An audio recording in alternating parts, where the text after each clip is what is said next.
Sabado ng umaga, Nobyembre 1, 2025. Narito ang liham ng pagtitipon ng mga gilan ng sama-sama mula sa Branham Tabernacle at kay kapatid na Joseph Branham. Minamahal na salitang nahayag. Naiisip ba natin ito, ang parehong haliging apoy na dumating sa mga tao na sumulat ng Biblia ay ang parehong haliging apoy na naririnig nating araw-araw, na nagbibigay kahulugan sa lahat ng hiwaga ng Biblia sa atin, ang salita ng Diyos na nahayag.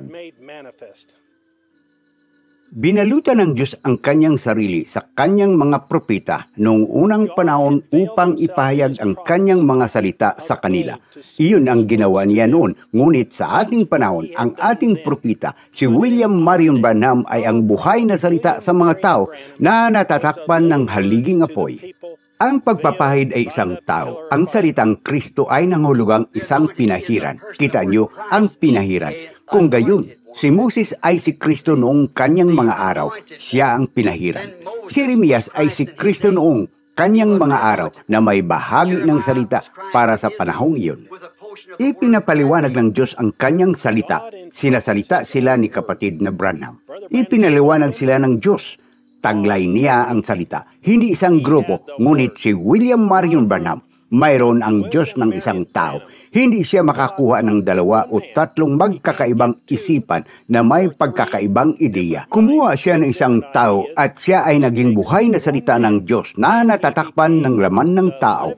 Wala na tayo sa likod ng tabing na iyan.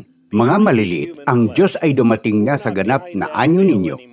Ang lumang denominasyonal at tradisyonal na tabing ay napunit mula sa salita ng Diyos, kaya't maaari na itong maipahayag. Sa huling araw na ito, ang tradisyonal na tabing iyan ay napunit at narito ang haliging apoy. Narito siya, ipinapakita ang salita para sa araw na ito, ang tabing ay napunit. Panuurin ang mga tape habang bumababa ang mga ito. Panuurin ang bawat isa kung paano ito dumating na mas malinaw at mas malinaw. Kung mayroon kayong mga tainga na makakarinig, makakita, mga matang makakakita.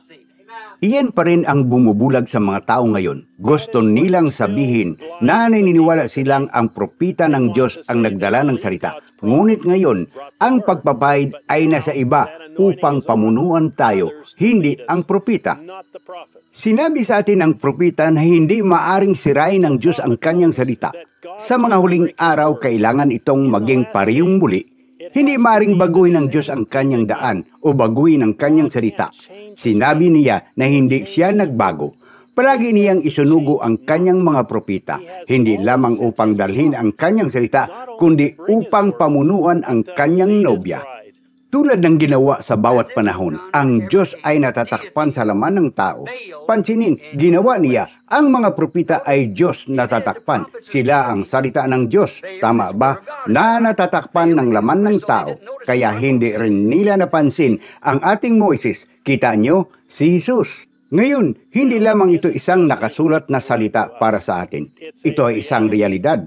Tayo ay nasa Kanya. Ngayon ay tinatamasa natin. Ngayon ay nakikita natin siya. Ngayon ay nakikita natin siya, ang salita na nagpapakita ng kanyang sarili. Kung gayon, tayo ay nagiging bahagi niya. Tayo ang lambong na tumatakip sa kanya. Tayo ay bahagi niya hanggat si Kristo ay nasa iyo, tulad ni Kristo na mula sa Diyos. Isinasamba natin si Kristo sa likod ng ating balat na tabing. Tayo ay mga nakasulat na sulat, ang nakasulat na salita. Tayo ang salita na isinulat na hayag. At kapag nakita mo ang salita na nahayag, nakikita mo ang amang Diyos dahil ang salita ay ang Ama.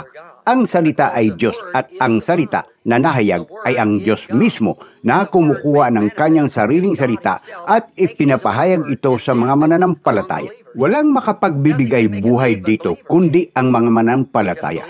Mga mananampalataya lamang. Ang Diyos na natatakpan ng laman ng tao ay nagsasalita at naghahayag ng kanyang salita sa atin araw-araw.